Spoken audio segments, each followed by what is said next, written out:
Assalamualaikum warahmatullahi wabarakatuh. Yang terhormat Bapak Asep Purwoyodiutomo selaku dosen pembimbing mata kuliah Sintaksis Bahasa Indonesia. Tidak lupa teman-teman mahasiswa PBSI Rombil 1 yang semoga senantiasa berbahagia dalam kesehariannya. Perkenalkan, kami dari kelompok 6 akan mempresentasikan perihal tata bahasa relasional. Namun sebelum itu, izinkan saya mewakili kelompok 6 untuk memperkenalkan anggota dari kelompok kami. Kelompok kami ada 4 orang. Yang pertama ada Jaro Atin Nabila dengan NIM 2101421001. Ada Azah Nur Alifa dengan NIM 2101421032. Ada Muhammad Diki Yulianto dengan NIM 2101421058. Dan ada Iva Milatul Azariah dengan NIM 2101421068. Baik teman-teman, di sini kali ini kami kelompok 6 akan mempresentasikan 3 materi. Mohon maaf, 3 cakupan materi. Yang pertama ada latar belakang perkembangan tata bahasa relasional, kemudian yang kedua ada kerangka teori tata bahasa relasional, dan yang ketiga ada tantangan bahasa relasional. Nah, baik teman-teman, yang pertama tentang latar belakang perkembangan tata bahasa relasional. Nah, tata bahasa relasional ini menampilkan relasi di antara elemen-elemen yang ada di dalam sebuah klausa atau kalimat. Tata bahasa relasional muncul pada tahun 1970-an sebagai tantangan langsung terhadap beberapa asumsi yang paling mendasar dari teori sintaksis yang dicanangkan oleh aliran tata bahasa transformasi. Tokoh-tokoh dalam aliran ini ada David M. Perlmutter dan Paul M. Postall. Kemudian buah pikiran mereka tentang tata bahasa relasional dapat dibaca dalam karangan mereka, antara lain Lectures on Relational Grammar pada tahun 1974, kemudian Relational Grammar dalam Syntax and Semantics volume 13 tahun 1980, dan Studies in Relational Grammar 1 tahun 1983. Tata bahasa relasional juga berusaha mencari kaidah kesemestaan bahasa. Dalam hal ini, tata bahasa relasional banyak menyerang tata bahasa transformasi karena menganggap teori-teori tata bahasa transformasi itu tidak dapat diterapkan pada bahasa-bahasa lain selain bahasa Inggris. Untuk selanjutnya, penjelasan akan disampaikan oleh Saudara Muhammad Diki Yulianto. B. Kerangka teori tata bahasa relasional. Menurut teori tata bahasa relasional, setiap struktur klausa terdiri dari jaringan relasional atau relational network yang melibatkan 3 macam maujud atau entity, yaitu 1. Seperangkat simai atau nodes yang menampilkan elemen-elemen di dalam satu struktur. 2. Seperangkat tanda relasional atau relational sign yang merupakan nama relasi gramatikal yang disandang oleh elemen-elemen itu dalam hubungannya dengan elemen lain. 3. Seperangkat coordinates yang dipakai untuk menunjukkan pada tataran yang manakah elemen-elemen itu menyandang relasi gramatikal terhadap elemen yang lain. Ketiga wujud di atas dideskripsikan ke sebuah diagram sebagai berikut. A. Ali memberi buku itu kepada saya. Struktur klausa A dapat dijabarkan ke dalam diagram B.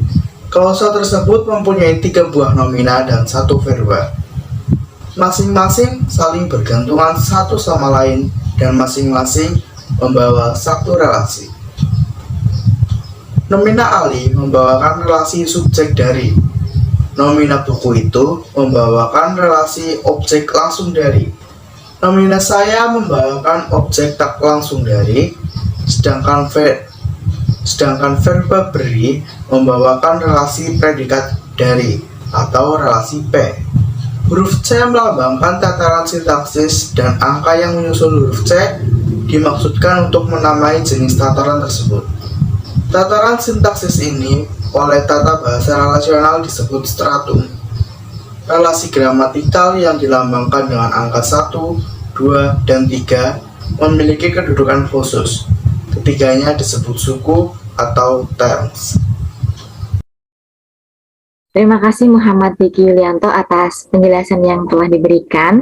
Selanjutnya akan dilanjutkan oleh Saudara Jaro Atin Nabila. Kepadanya saya persilahkan.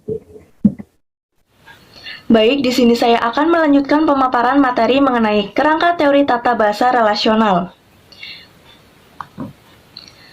Relasi di luar ketiga ini yaitu benefaktif, lokatif, instrumental, dan yang lain dijuluki bukan suku, non-terms atau co dalam kata chômeur yang dalam bahasa Perancis yang berarti penganggur, atau konstituen yang kehilangan fungsi gramatikal. Dalam bahasa Indonesia disebut dengan kata keterangan. Suku memiliki fungsi gramatikal tertentu. Misalnya, suku berperan di dalam penyesuaian verbal. Dalam pelesapan konstituen, nominal yang berkoreferensi di dalam kemungkinan menjadi subjek pada konstruksi pasif.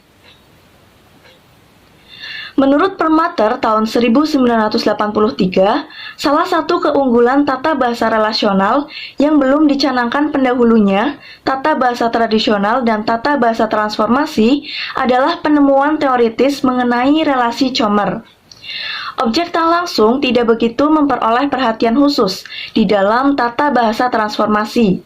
Hanya subjek dan objek langsung yang dijabarkan dan diberi batasan oleh Chomsky. Terima kasih Saudara Jarati Nabila. Penjelasan selanjutnya akan disampaikan oleh Saudara Azza Nur Alifah, kepadanya dipersilakan. Baik, terima kasih. Di sini saya ingin melanjutkan pemaparan materi yang sebelumnya telah dipaparkan oleh teman-teman saya. Pada bagian C ada tantangan tata bahasa relasional. Relasi chômeur merupakan hal yang dibangga-banggakan oleh pencetus tata bahasa relasional sebagai suatu penemuan baru. Hal ini ternyata mendapat serangan oleh tokoh linguistik lain, yaitu Lawler, yang memprotes tentang chômeur setelah dia menerapkan tata bahasa relasional pada struktur klausa pada bahasa Aceh tahun 1977. Hasil dari terapan tersebut tidak sesuai dengan kerangka teori tata bahasa relasional, khususnya berkaitan dengan verbal atau verbal agreement. Terdapat beberapa contoh penerapannya pada bahasa Aceh yang mana terbagi menjadi bagian A dan bagian B. Bagian A, yang pertama ada lon pajobu yang berarti saya makan nasi. Lalu bagian B, bulon pajolelon yang berarti nasi itu saya makan. Lalu pada bagian A kembali, dron nipajobu yang berarti kamu makan nasi. Lalu ada pada bagian B, bu nipajoledron yang berarti nasi itu kamu makan. Lalu ada ji jipajobu, dia makan nasi. Lalu ada bu jipajoleji yang berarti nasi itu dia makan. Ada juga kamo mipajobu yang berarti kami makan nasi. Ada juga bu mipajole kamo yang berarti nasi itu kami makan. Yang terakhir ada gita nyota pajobu yang berarti kita makan nasi. Lalu pada bagian B, bu tapajole gitanyo yang berarti nasi itu kita makan. Verba pada konstruksi A atau pada bagian A memang menunjukkan persesuaian dengan konstituen yang lazim disebut dengan subjek. Akan tetapi tidak demikian dengan verba pada B. Pada B menunjukkan persesuaian dengan yang disebut chômeur, tata bahasa relasional. Hal ini tentunya sangat bertentangan dengan hukum penyernaan relasi yang dikemukakan tata bahasa relasional. Menurut pandangan Lawler, ternyata chômeur dapat memiliki peranan gramatikal.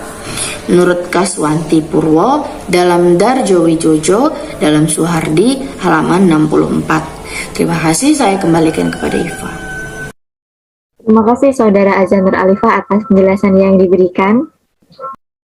Demikian penyampaian dari kelompok 6. Terakhir saya ingin menambahkan kesimpulan dari penyampaian materi tentang tata bahasa relasional. Tata bahasa relasional muncul pada tahun 1970 sebagai tantangan langsung terhadap beberapa asumsi yang paling mendasar dari teori sintaksis yang dicanangkan oleh aliran tata bahasa transformasi. Tata bahasa relasional menganggap teori-teori tata bahasa transformasi tidak dapat diterapkan pada bahasa lain selain bahasa Inggris. Demikian penyampaian dari kelompok 6. Saya mewakili kelompok 6 mengucapkan terima kasih karena sudah menyimak penyampaian materi dari kami. Dan jika ada kekurangan, kami ucapkan mohon maaf sebesar-besarnya. Akhir kata, wassalamualaikum warahmatullahi wabarakatuh.